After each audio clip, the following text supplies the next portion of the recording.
올 한 해 마지막 주간까지 하나님의 은혜로 살아왔습니다.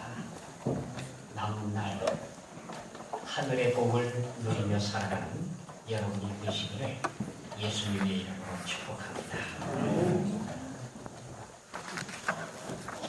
법정에 범죄자들이 잡혀왔습니다. 판사가 판결을 하는데 흉악한 살인범이나 단순 절도범이나 소매치기나 사기꾼이나 똑같이 사형을 언도했다고 하면 여러분은 수긍하실 수 있겠습니까? 아마 모르긴 몰라도 많은 사람들이 이의를 제기할 거예요. 그 판사 그거가 잘못된 거 아니냐. 아무리 그래도 그렇지 그래 어떻게 사람을 죽인 흉악범하고 단순 절도범하고 소매치기나 사기꾼을 똑같이 취급할 수 있냐. 말도 안 된다.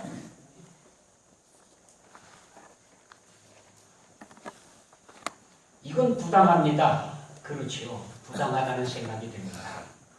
저도 그렇습니다. 말도 안 돼요. 근데 그건 우리 생각이고요. 하나님의 공의 앞에서는 큰 죄나 작은 죄가 없습니다. 죄는 죄일 뿐입니다. 죄의 싹은 사망입니다. 바위만큼 커다랗고 무거운 큰 죄를 지은 사람도 사망이고요. 모래알같이 작은 죄를 지은 사람도 사망입니다. 하나님의 공의 앞에서 하나님께서 눈 감아줄 수 있는 죄는 없습니다. 아무리 사소하고 작은 죄라 하더라도 하나님께서는 용납하시질 않습니다. 그럼 우리의 가치관과 판단대로 살아야 될까요? 하나님 생각대로 살아야 될까요? 행복한 그리스도인은 하나님의 뜻을 알고 행하는 사람입니다. 하나님의 뜻을 모르고는 왜 죽는지조차도 몰라요. 우사와 아유의 이야기가 우리에게 큰 교훈을 남겨줍니다. 하나님의 언약궤, 하나님 임재의 상징인 언약궤를 집안에 모셨어요. 얼마나 영광입니까? 세상에 다윗이 그 언약궤를 성으로 모셔오고 싶어서 얼마나 노력을 했습니까? 그렇게 소중한 언약궤를 집안에 모신다고 하니 참 보통 영광이 아니죠. 온 민족이 우러러보는 하나님, 그 하나님의 임재의 상징인 언약궤를 집안에 모신다고 하니 얼마나 대단한 일입니까? 그런데요. 집안에서 1, 2년도 아니고 50년 내지 70년. 대충 계산할 때 그래요. 아무리 적게 잡아도 50년, 좀 넉넉하게 잡으면 한 70년 동안을 한 집안에서 모셨어요. 한 사람으로 치면 아마 평생을 언약궤를 모셨으리라고 생각이 됩니다. 그런데 하나님께서 임재하시고 하나님께서 함께 하시는 상징인 언약궤를 그렇게 오랫동안 집안에 모시고 있었는데도 복 받았다는 비전이 없어요. 잘 됐다는 비전이 없어요. 하나님께서 함께 하셨다는 비전이 나오지 않아요.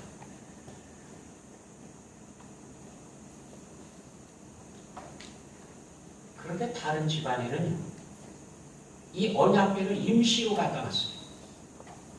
석 달 동안 3개월 동안 있는데 소문에 소문이 나는데 이야 하나님께서 그 집안에 복을 주시는데 굉장하다 이거예요. 아니 석 달도 안 되는 기간 동안에 글쎄 그렇게 하나님께서 복을 쏟아부어 주시고 하나님께서 함께 하시는 역사가 소문이 나고 그래서 사람들이 입에 입을 물며 꼬리에 꼬리를 물고 소문이 퍼져나가는 거예요. 어떻게 그럴 수 있습니까? 한 집안에서는 50년, 70년을 모셨는데도 복이라는 소리도 안 들렸는데 어떻게 어떤 집에는 3개월도 안 됐는데 그렇게 소문이 날 수 있을까요? 아무튼 50년, 70년을 한 집안에서 모셨던 그 집안에서 다윗이 하나님의 임재의 상징인 언약궤를 자기 성으로 모셔오기 위해서 준비해가지고 출발을 했습니다. 그리고는 언약궤를 출발을 했습니다. 성을 향해서 출발할 때 너무너무 좋아가지고요. 그 앞에서요 몇만 명의 찬양대가 그냥 찬양을 하고 준비하고 대단했습니다. 행사가 뭐 완전히 그냥 전국적인 행사가 됐어요. 그런데도 언약궤가 가다가 도중에 운반 책임자인 우사가 죽습니다. 그 우사의 집안에서 50년, 70년을 언약궤를 모시고 있었거든요. 그랬는데 복받기는커녕 오히려 죽습니다. 다윗이 얼마나 놀라고 분하고 화가 났는지 몰라요. 아니 하나님을 모셔오려고 얼마나 오랫동안 기도하고 준비하고 그러고 모셔온다고 그냥 앞에서 춤추고 노래 부르고 난리를 쳤는데 아니 책임자가 죽었으니 말이죠.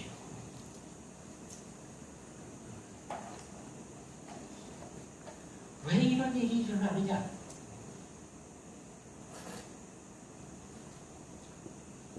나중에 다윗이 왜 그랬을까 하고 성경을 열고 하다가 깜짝 놀랐습니다. 아니 언약궤를 운반할 때에는 반드시 제사장이 다른 사람이 하면 안 돼요. 제사장이 어깨에 메고 밀채가 있지 않습니까? 채를 4명의 제사장이 어깨에 둘러매고 발을 맞춰서 움직여서 그렇게 가야만 되도록 되어 있어요. 그리고는 그 언약궤를 만지게 되면 죽습니다. 손을 대면. 그게 하나님의 법이에요. 하나님 말씀이에요. 근데 50년, 70년을 언약궤를 집안에 모시고 있으면서도 언약궤를 어떻게 모시는지 몰라. 공부를 안 해. 하나님 말씀을 몰라. 무시하고 살아. 그러다가 사람이 생각하기에 좋은 방법들을 동원했습니다. 새로 수레를 만들었습니다. 지금으로 말하면 승용차를 한 대 새로 뽑았어요. 하나님의 언약궤를 싣고 가려고. 새 수레를 만들고 거기에 언약궤를 싣고 그리고 멋지게 몰고 갑니다. 그런데 그 언약궤가 덜컹덜컹 가는데 꼭 떨어질 것 같아. 그래서 이대로 있다가는 언약궤가 퍽 떨어지면 어떡합니까? 그러니까 그 떨어지려고 하는 언약궤를 붙잡고 갔습니다. 딱 붙잡는 순간 죽었어요. 왜 죽었는지도 모르고 죽었지만 내용은 이렇습니다. 말씀을 몰랐어요. 말씀을. 하나님의 말씀을 알았더라면 살 수 있었는데 하나님의 말씀을 몰랐습니다. 집안에 모시기만 했지 어떻게 모셔야 되는지 어떻게 하나님을 섬겨야 되는지 그리고 하나님의 언약궤를 옮길 때에는 어떤 법에 따라서 옮겨야 되는지 전혀 몰랐다 그거예요. 충성하는 마음, 사랑하는 마음, 헌신하고자 하는 마음 다 좋습니다. 다 좋습니다. 좋지만 하나님 말씀을 모르고는 가치가 없어요. 모르고 열심을 내는 것도 문제가 돼요. 그 참 이상하지요? 우사가 그 대표입니다. 그 가정이 대표입니다. 하나님의 언약궤를 50년, 70년 동안 집안에 모시면서도 복받지도 못하고요. 오히려 위험한 목숨만 위태롭습니다. 왜? 모르니까. 모르고 마음만 앞서서 충성하려고 했지 마음만 앞서서 헌신하려고 했지 어떻게 헌신하는 건지 어떻게 충성하는 건지 어떻게 섬기는 건지 전혀 몰랐어. 모르는 게 자랑이 아닙니다. 결국 하나님의 말씀을 알아야 하나님의 뜻을 알아요. 하나님의 뜻을 알고 따라가는 사람, 하나님의 뜻을 알고 섬기는 사람이 복 있는 사람, 이 사람이 복을 누리는 사람입니다. 오벳 에돔의 집에 갔다가 잠시 왔습니다. 3개월 동안 있는 동안에 오벳은 정확하게 성경은 그 부분에 대해서 말씀해 주시질 않습니다. 그런데 다윗이 후에 알고 왔습니다. 뭐가 잘못됐는지를 시정을 하는 걸 보면 적어도 성경 공부를 했다는 얘기거든요. 그러니 말씀을 연구하고 그래서 하나님의 뜻을 하나님의 뜻은 이런 것이로구나. 하나님께서는 이런 것을 원하시는구나 하고 알고 충성하는 것 이게 얼마나 중요하냐. 오베데돔의 집에는 섬긴 기간은 짧지만 50년, 70년 섬긴 사람보다도 더 큰 복을 누렸다. 결국 우리가 하나님을 섬기는데 어떻게 하나님을 섬기느냐? 어떻게 하나님을 우리 집안에 모시고 살아가느냐? 그냥 모신 것만 중요한 게 아닙니다. 그럼 모시지 않은 것보다는 모신 게 훨씬 낫죠. 하지만 말이죠. 모르고 충성하는 것도 위태롭다. 하나님 말씀 부지런히 공부해야 돼. 부지런히 묵상해야 돼. 그래서 하나님의 뜻을 알아야 돼. 하나님의 뜻을 알고 섬길 때에 드디어 복 있는 삶을 살아갈 수가 있습니다. 하나님의 복이 어떻게 임하는지 소문이 날 수가 있습니다. 하나님의 뜻을 알려고 하면 성경으로 돌아가야 됩니다.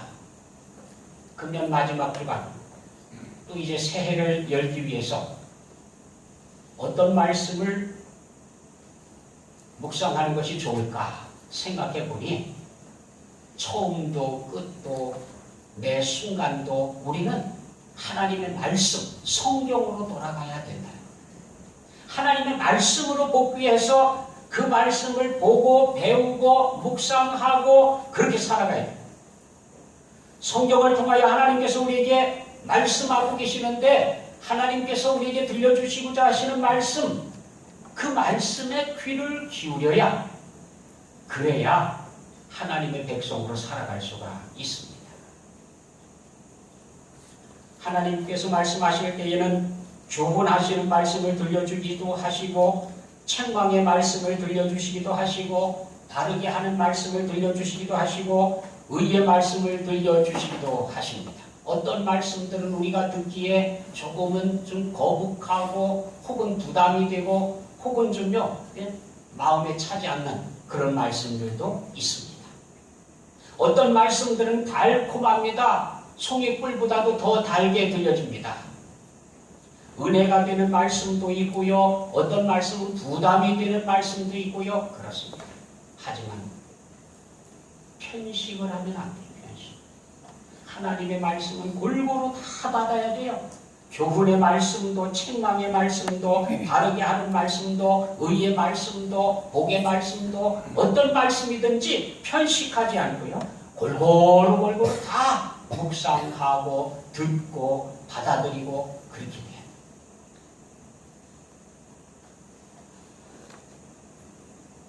하나님의 말씀은 살아있고 권능이 있습니다. 그래서 혼과 영과 관절과 골수를 찔러 쪼개는 능력이 말씀 안에 있습니다.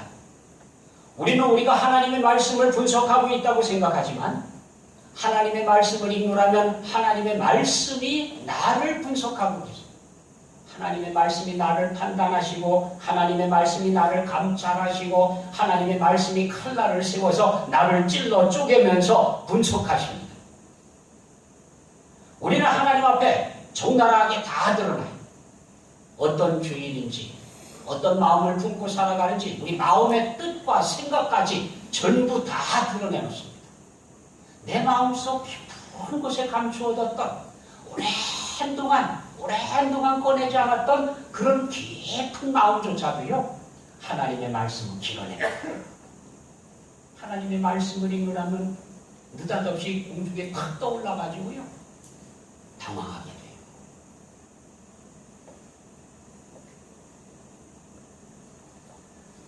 이 말씀들은 날선 검처럼 예리하고 살아 움직이며 사람의 마음속에 있는 품은 생각과 뜻을 알아냅니다. 하나님의 사람으로 하여금 온전하게 하는 것은 바로 이 하나님의 말씀입니다. 하나님의 자녀로 하여금 모든 능력을 갖추고 살아가게 하는 것도 바로 이 하나님의 말씀. 이 하나님의 말씀이 나에게 오심으로 인해서 나로 하여금 선한 일을 하기에 온전한 사람, 하나님의 온전한 백성으로 살아갈 수 있는 능력을 갖추게 해주십니다. 시편 1편은 시편의 시작이면서 복 있는 사람에 대해서 이야기를 합니다. 복 있는 사람이 도대체 어떤 사람이 복 있는 사람이냐? 악인들의 꾀를 따르지 아니하며 죄인들의 길에 서지 아니하며 오만한 자들의 자리에 앉지 아니하고 오직 여호와의 율법, 하나님의 말씀이 즐거워서 그 말씀을 주야로 묵상하고 있는 사람, 이 사람이 진짜 복 있는 사람이다. 하나님의 말씀을 가까이 하는 사람이에요. 그래서 이런 사람을 가르쳐서 이렇게 표현을 했습니다. 시냇가에 심기운 나무 같은 사람이다. 시냇가에 심기워졌어요. 가뭄이 와도요 물이 마르지 않습니다. 잎이 청청하고요 열매는 주렁주렁 맺고요 얼마나 탐스러운지 몰라요. 그래서 이런 사람들 하는 모든 일이 형통하다라고 표현을 했습니다. 왜 이렇게 복된 삶을 살아갈 수가 있습니까? 하나님의 말씀에 뿌리를 내리고 있다는 거죠. 그 말씀을 주야로 묵상하고 있다는 겁니다. 성경, 기록되어진 말씀, 하나님의 말씀을 주야로 묵상하면서 그 말씀 속에 뿌리를 내리고 살아가는 사람들은 마치 시냇가에 심기워져 있는 나무처럼 철을 따라 열매를 맺습니다. 잎사귀는 마르지 않습니다. 그가 하는 모든 일은 다 형통하게 됩니다. 시편 19편은요 하늘이 하나님의 영광을 선포하고 궁창이 그의 손으로 하신 일을 나타내는도다. 또 다른 말씀, 하나님의 말씀이 또 새겨져 있는데 하나는 기록되어진 성경에, 우리가 가지고 있는 이 성경에 하나님의 말씀이 기록되어져 있어요. 어디를 펼쳐도 하나님의 음성이 들려옵니다. 반면에 이 책이 아닌, 글로서가 아닌 하나님의 말씀은 또 자연 속에 새겨져 있는데 하늘이, 궁창이, 그리고 낮과 밤, 자연 모든 것 속에 하나님의 말씀이 잠겨져 있습니다. 그래서 자연을 바라보면서 우리는 하나님의 말씀을 보게 되고 느끼게 되고 알게 돼요. 하다못해 스쳐 지나가는 바람 속에서도요, 그리고 살랑살랑 흔들고 있는 풀잎파리 속에서도, 꽃잎 속에서도, 어디에서도 하나님의 말씀을 만나게 됩니다. 이 하나님의 말씀은 어디에 새겨진 말씀이든, 성경에 쓰여진 말씀이든, 자연 속에 새겨진 말씀이든, 혹은 내 곁을 스쳐 지나가는 바람결에 들려오는 하나님의 말씀이든 간에 하나님의 말씀은 완전하기 때문에 영혼을 소성시키고 우둔한 자를 지혜롭게 하며 마음을 기쁘게 하고 눈을 밝게 합니다. 영원까지 가치가 있는, 영원토록 하나님 앞에서 살아가게 하는 것이 바로 이 하나님의 말씀입니다. 그래서 이 말씀, 성경에 기록되어진 말씀과 자연 속에 기록되어진 말씀을 통해서 우리는 하나님을 알게 되고 하나님의 뜻을 이해하게 돼요. 이렇게 하나님의 뜻을 알고 따라가는 사람들이 복이 있다는 겁니다. 재밌게도 시편 119편은 모양상으로 시편 1편과 시편 19편에 대한 주석서입니다. 그래서 1편 더하기 19편 하면 119편이, 시편 119편이 1편, 시편 1편 복의 시편과 19편 자연 속에 새겨진 하나님의 말씀의 시편에 대한 주석서가 119편. 119편 전체는 하나님의 말씀에 대한, 성경 속에서 가장 긴 장, 176절이나 되는 긴 장인데도 불구하고 전체가 1절부터 176절까지가 전부 하나님의 말씀. 참 하나님의 말씀에 대한 단어도요 얼마나 많은지 몰라요. 우리 목사님은 어떻게 시편 119편에 176절인 걸 외우고 다니나.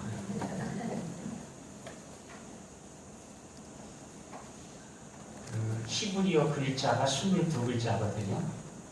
알파벳이 알렙, 베스, 김레, 다렛 해가지고 쭉 하면 22글자가 돼요. 그 22글자를 각각 8절씩 만들었어요. 알렙, 제일 처음 이제 영어로 말하면 A에 속하는 건데, 이 알렙이라고 하는 글자로 시작하는 절이 8절, 1절부터 8절까지가 전부 알렙으로 시작해요. 알렙, 알렙, 알렙, 알렙, 알렙 해갖고 8절이 알렙이에요. 그 다음 9절부터 시작해서 16절까지는 베스예요. 베스. 각 절이 전부 그렇게 시작하는데, 그렇게 시작하면서 22글자를 8절씩 8번 되풀이한 건데, 세상에 그게 전부가 하나님 말씀에 대한 얘기라니까요. 이스라엘 백성들이요 머리가 뽀개지도록 외우지 않아도 다 외워요. 그 많은 걸 외워요.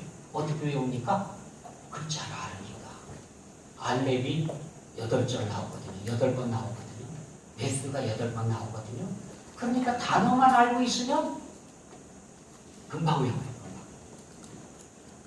그런데 그 내용 전체가 하나님 말씀, 1편과 19편의 주석이니까 하나님의 말씀, 기록되어진 성경 말씀, 자연 속에 있는 하나님의 말씀을 묵상하면서 살아가는 그 이야기들이 거기 쭉 기록되어져 있어요. 그래서 이렇게 얘기합니다. 두 번째, 베스에 해당되는 첫 글자 9절에 보면 청년이 무엇으로 그의 행실을 깨끗하게 하리까?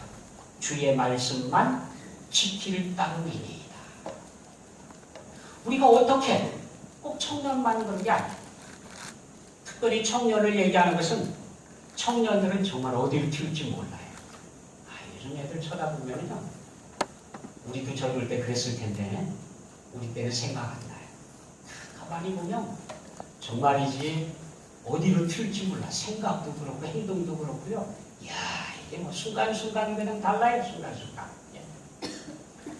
오죽 예측하기 어려우면 X세대라 그럴 거예요. 미지수잖아요. 미지수. 도대체 뭘 생각하는지, 어디로 튈지, 무슨 행동이 튀어나올지, 무슨 말을 할지 전혀 예측을 못해. 돌발적이에요. 아주 돌발적이에요. 그런데 그렇게 질풍노도 같은, 그렇게 절제하지 못하고 그렇게 통제할 수 없는 그런 청년들의 행실조차도 하나님의 말씀이 담겨지게 되면 통제가 된다는 거예요. 그런 사람들도요. 그러냐 하물며 하나님의 말씀이 들어가서 그 행실을 깨끗하게 할 수 없는 사람이 없다는 겁니다. 하나님의 말씀이 우리 가운데 찾아오시기만 하면, 하나님께서 내 마음속에 들어오시기만 하면, 하나님의 말씀이 내 마음을 지키시기만 하면, 그러면 나의 행실을 깨끗하게 해나갈 수 있다. 내가 주께 범죄하지 아니하려 하여 주의 말씀을 내 마음에 두었나이다. 세상에 하나님 앞에 범죄하지 않는 사람 같습니까? 없어요. 아무리 조심하고 아무리 조심해도 하루에 한 번도 죄를 짓지 않고 지나간다? 없어요. 죄는 고사하고 불평 한마디 안 하고 지나가는 날이 없어요. 불평 제로. 하루라도 말이에요. 1년 365일 중에서 단 하루만이라도 불평이 없는 날, 불평 제로의 날. 해보고 싶은데 해보십시오. 없어요. 그러니 세상에 하루에 딱 한 번만 불평하고 지나간다고 치더라도 365일이면 365번을 불평을 한 거 아니에요. 죄를 짓는데 하루도 죄를 안 짓고 지나가는 날이 없어요. 단 하루라도. 그래서 아주 너그럽게 빠져서 하루에 딱 한 번씩만 죄를 짓는다고 합시다. 물론 그보다 더 짓지만 하루에 딱 한 번씩만 실수하고 허물 하나만 잊고는 깨끗하게 넘어갔습니다. 그래도 1년이면 몇 번입니까? 365번이에요. 범죄를 저지르는 사람이 처음 소매치기 하다 붙잡혔어요. 선방을 해줬습니다. 그런데 또 소매치기를 하다 또 잡혔어요. 그러면은 그때는 선방이 아니지, 그죠? 그때는 이제 작은 형벌을 가합니다. 그리고 좋은 쪽으로 가르치려고 애를 씁니다. 그런데 형을 살고 나오자마자 또 소매치기 하다 또 잡혔어요. 3범이 됐습니다. 그러면은 처음 때처럼 그렇게 봐줄 수 있겠습니까? 아니. 그 다음에 또 그랬어요. 4범이 됐어요. 그쯤 되면 이제 누적되는 거예요. 4범, 5범쯤 되면은요, 안 믿어줘요. 너는 그런 놈이다. 또 그럴 거다. 그런데 4범, 5범이 아니라 1년만 살아도 365범이면 죄를 안 짓는다고 하면서 매일매일 죄 짓고 살아. 그러면 믿어줄 수 있어요? 없어요? 야, 이거 참 너무 딱해요. 도저히 믿어줄 수가 없어요. 그죠? 우리가 그렇다. 매년 1년치 1년치 쌓아온 범죄 수가 도대체 얼마나 많은지 몰라요. 어떻게 우리 행실을 깨끗하게 할 수 있습니까? 어떻게 우리가 범죄하지 않고 살아갈 수가 있습니까? 하나님의 말씀을 눈앞에 둬야 돼요. 하나님의 말씀을 마음에 둬야, 그래야 통제할 수가 있어요. 주의 말씀은 내 발의 등이요 내 길의 빛이니이다. 내가 가는 길이 오른쪽으로 가는지 왼쪽으로 가는지 똑바로 나 있는지 몰라요. 하지만 내 발의 등불이 되는 하나님의 말씀이 계시면 내가 살아가는 법을 알아요. 어떻게 살아야 되는지, 어떻게 행동해야 되는지를 알 수가 있어요. 그래서 성경은 이렇게 말씀하십니다. 성경은 능히 너로 하여금 그리스도 예수 안에 있는 믿음으로 말미암아 구원에 이르는 지혜가 있게 하느니라. 성경을 가까이 하면 구원에 이르는 지혜를 우리에게 주신다. 어떻게 하면 구원에서 흔들리지 않는 삶을 살아갈 수 있는지 그 능력을 우리에게 주신다는 겁니다. 서울에 가서 지하철을 탔습니다. 사람들이 얼마나 많은지요. 탔는데 양보하는 사람 하나도 없어요. 다 눈치를 감고 아니면 이거 핸드폰 하고 있지 사람 안 쳐다봐요. 쳐다보면 불리하거든요. 안 쳐다봐요. 눈이 마주치면 불리하잖아요. 그렇죠? 안 쳐다봐요. 근데 가만히 보니까 의사들을 앉았는데 한 사람 앉을 자리가 비어 있어요. 근데 사람들이 못 앉아. 왜 못 앉느냐면 양쪽 옆에 사람들이 조금씩 침범해서 있어서 한 사람이 들어갈 공간이 안 돼. 자기는 하나인데 들어갈 수가 없어요. 그래서 또 제가 또 용기가 있잖아요. 할렐루야. 가서 딱 앉았는데 엉덩이만 살짝 기대고 앉았어요. 뒤로 못 앉고. 안 돼 이게. 야, 그렇게 앉았더니 얼마나 힘든지 몰라요. 두 다리에다 힘을 팍 줘야 되고요. 안 그러면 이거 밀려나는 거예요. 그러다가 덜컹덜컹 몇 번 했는데 옆에 사람들이 쭉쭉쭉쭉 밀려나더니 자리가 넓어졌어요. 그래서 뒤로 나가서 딱 뒤로 앉았습니다. 그랬더니 세상에 그렇게 편한 거예요. 아이고. 우리 인생이 그래요. 인생이요. 여러분 믿음 생활하는데 살짝 걸치고 가는 사람들이 있어요. 아슬아슬해요. 언제 밀려나서 되게 둥글게 될지 언제 떨어질지 몰라요. 힘들기는 다른 사람보다 훨씬 더 힘든데도 믿음 생활하는 걸 보면 아슬아슬해요. 왜? 살짝 걸치고 있어가지고.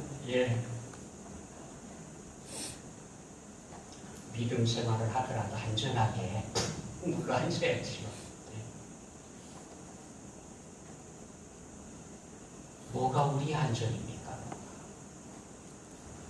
하나님 말씀이 되어서 하나님의 말씀에 붕덩 내려 앉으면 되는데 그렇게 안 알고요. 살짝 기대가지고요. 걸친 건지 안 걸친 건지 아슬아슬해가지고요. 툭 하면 시험에 빠지고 툭 하면은 뭐 이상한 일에 휘말리고 그렇게 된다. 하나님 말씀 안에 깊숙이 들어가야 돼요. 깊숙이. 알면 알수록 힘이 되는 거예요. 만나면 만날수록 힘이 되고 안전한 거예요.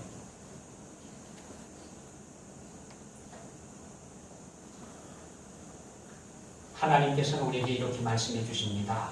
모든 성경에 기록되어진 모든 성경은 하나님의 감동으로 된 것이다. 하나님의 감동에 의해서, 사람의 연구에 의해서 사람들이 서로 협의해가지고 이렇게 하면 좋겠다 저렇게 하면 좋겠다 해서 만들어낸 것이 아니라 하나님의 감동을 받은 사람들이 기록해 놨던 것을 여기서 찾아내고 저기서 찾아내고 해서 엮어놓은 거예요. 그래서 모든 성경 하나도 빠짐없이 하나님의 감동으로 됐다. 성경 66권을 일찍이 정경이라고 해서 성경으로 선택을 했습니다. 사람들이 모여서 이것도 성경 이것도 성경 66권에 다 모아보니까 그래서 이거 66권은 성경이다라고 정했는데 그 정한 것이 사람들이 다수결로 정해서 내가 좋은 건 네가 좋은 건 이래갖고 정한 게 아니라는 거예요. 이미 교회에서 읽혀지고 있는 성경들을 쭉 모아봤더니 66권을 읽고 있더라는 거예요. 그래서 그건 뭔 거예요? 그렇게 모아놓고 봤더니 이 성경 중에서는 도저히 성경이라고 말하기도 거북한 그런 성경들도 있더라는 겁니다. 그래서 어떤 때는요 성경을 찢어버리려고 그랬었습니다. 특별히 뭐 야고보서 같은 거, 아가서 이런 거 이게 어떻게 성경이냐, 에스더서 이거 어떻게 성경이냐. 그래서요 1000년이 넘도록 1500년이 넘도록요 이거 성경 아니라고 생각을 했습니다. 그런데도 불구하고 떨어져 나가지 않고 66권 그대로 우리 손에 전해졌는데요. 최근에 와가지고요. 역사의 끝자락에 와서 생각해 봤더니 성경 같지도 않았던 성경들이 얼마나 은혜가 되는지 몰라요? 못 읽었었어요. 못 알아봤어요. 아가서가요 노래 중에 진짜 노래 가장 우아하고 아름다운 노래라는 뜻입니다. 아가라고 하는 뜻이. 제목은 그렇게 붙였어도 뭐가 그렇게 아름다운 노래인가 몰랐거든요. 그런데 교회와 그리스도의 노래로 알기 시작하면서부터 아가서에 대한 연구가 쏟아져 나오는데 난리가 났습니다. 난리가 났어요. 그래서 은혜의 폭포예요. 은혜의 폭포. 진짜 노래 중에 진짜 노래. 우아하고 아름다운 노래. 그걸 못 찾았을 때는 연애편지 그랬거든요.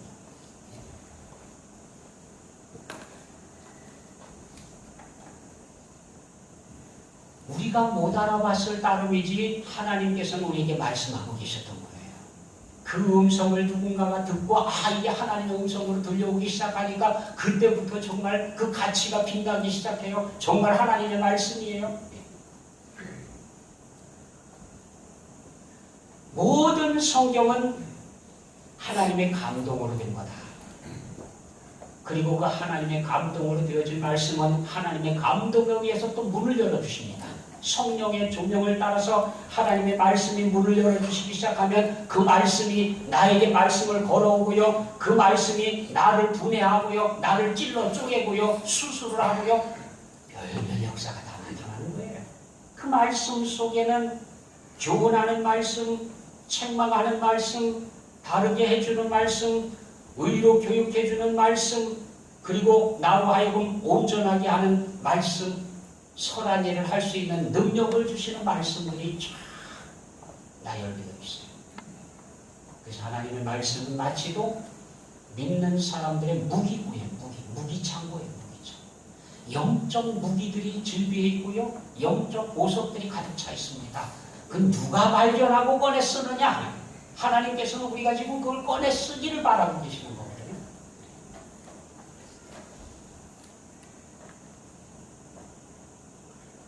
올해 마지막 주간에 다시 한번 생각해 봅니다.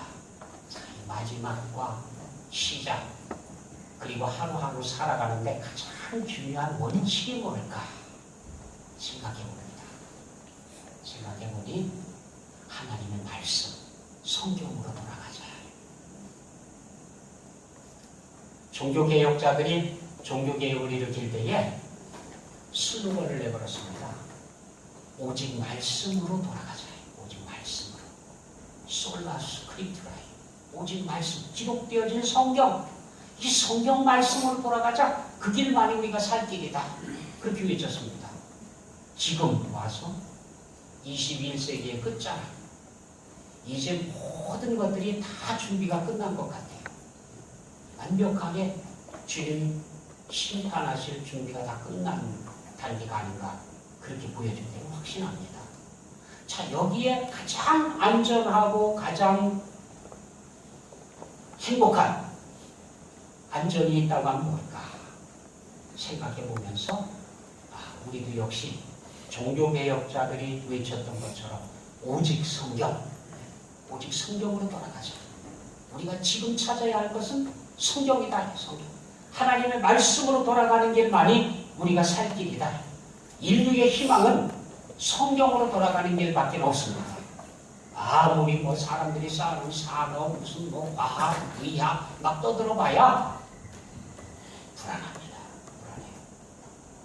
하나님의 말씀으로 들어가야 돼요. 처음도 끝도 일상의 매일 순간순간도 하나님의 말씀인 성경으로 돌아가야 됩니다. 언제까지 말씀드린 적이 있는데 저희 집에 아주 값진 시계가 하나 있습니다.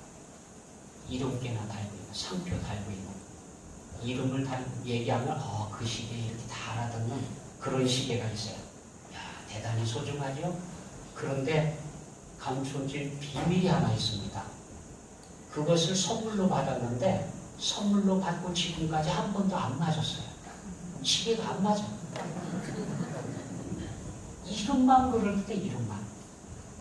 그래서 제가 하도 의심스러워가지고 여기 장로님이 하시는 시계방에 가지고 갔어요. 장로님, 이거 시계가 이거 진짜입니까? 가짜입니까? 그랬더니 진짜예요. 이야, 이런 시계가. 그래요. 근데 시간이 안 맞아요. 그랬더니 웃어요. 제발 좀 시간 좀 맞춰주세요. 좀 수리 좀 해주십시오. 제가 책임지고 해드리겠습니다. 장로님께서 손을 봐주셨는데 가져왔더니 또 틀려. 안 맞아, 안 맞아. 그 시계가 시계가 아니에요.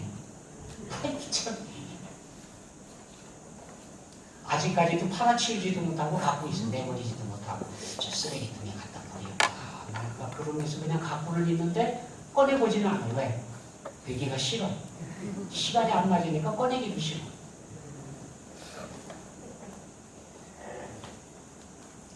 $30,000원짜리 시계가 더 잘 맞더라고요. 가끔 가다가 1분, 2분 틀려지면 또 맞춰놓으면 한동안 잊어버리고 지내. 그럼 또 정확하게 맞아요.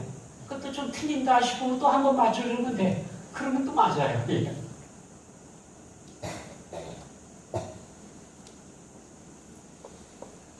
우리가 한만 정확하다고 하더라도요, 1년 살고 2년 살고 하면은요, 틀려져요.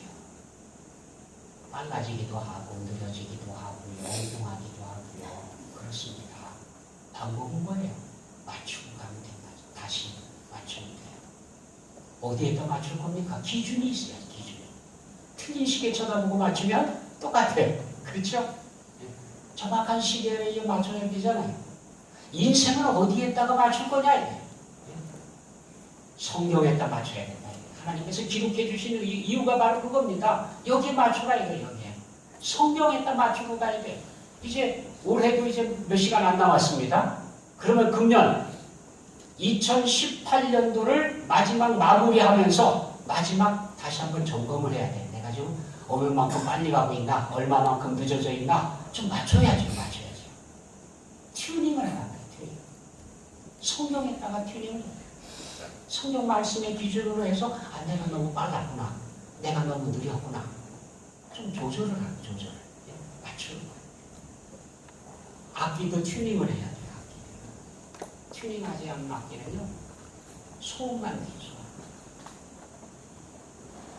우리 개개인이 삶을 성경에다가 튜닝을 맞출 때에 성경에 어울리는 소리를 공명음을 내기 시작하면 전체가 아름다운 조화가 이루어져요. 하나님의 귀한 역사들이 날마다 나타나게 됩니다. 그런데 튜닝을 하지 않으면 어떻게 될까요? 소음을 여기서 소음, 저기서 소음, 그냥 막 소음만 나와가지고 합주를 할 수가 없어요. 연주할 수가 없습니다. 이 세계 마지막 시간을 성경에 튜닝하는 시간으로 가지십시오. 2019년 우리에게 새롭게 주시는 새해의 첫 시간을 성경에 튜닝하는 시간으로 보내십시오. 잘 튜닝을 하고 그리고 새 출발을 하게 되면 오랜 동안 하나님의 은혜 속에서 살아갈 수가 있습니다. 주님께서 이렇게 말씀하셨습니다. 진리로 거룩하게 하옵소서. 아버지의 말씀은 진리입니다. 하나님의 말씀을 위해서 거룩하게 되어, 그리고 주님께서 또 말씀하셨습니다. 너희가 이것을 알고 행하는 복이 있으리라. 하나님의 말씀 안에서 복을 누리는 여러분 되시기를 원합니다. 기도하겠습니다. 사랑의 아버지 하나님, 올 한 해도 하나님의 은혜로 살아오게 해주심을 감사드리며 이 마지막 주일 예배에서 하나님의 말씀을 듣게 해주심을 감사합니다. 주신 말씀 평생 동안 저희들을 붙잡아 주시고 저희들이 가는 길에 등불이 되어주셔서 옳은 길로 인도해 주시며 하나님 앞에 인정받는 삶을 살아갈 수 있도록 함께하여 주옵소서. 예수 그리스도의 이름으로 기도드립니다. 아멘.